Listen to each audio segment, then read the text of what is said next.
Okay, number 131 in your class trick for proofs, we want to prove that ABCD is a trapezoid but not isosceles, given the following points.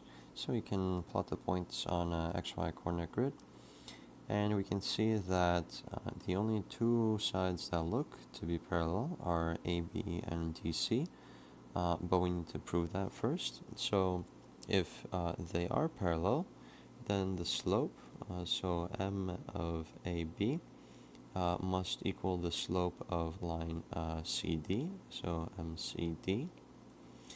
And so in order to find these slopes, we do the rate of change formula. So we can do the coordinates of y coordinates of b minus a.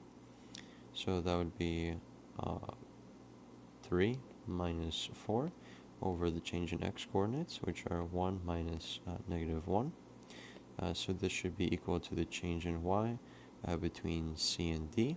So that would be 2 minus 0 over the change in x, which would be negative 1 minus 3.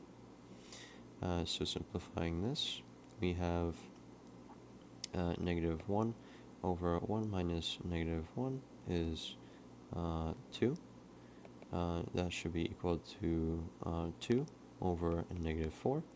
And indeed, this simplifies to negative 1/2 is equal to negative 1/2. So this is true.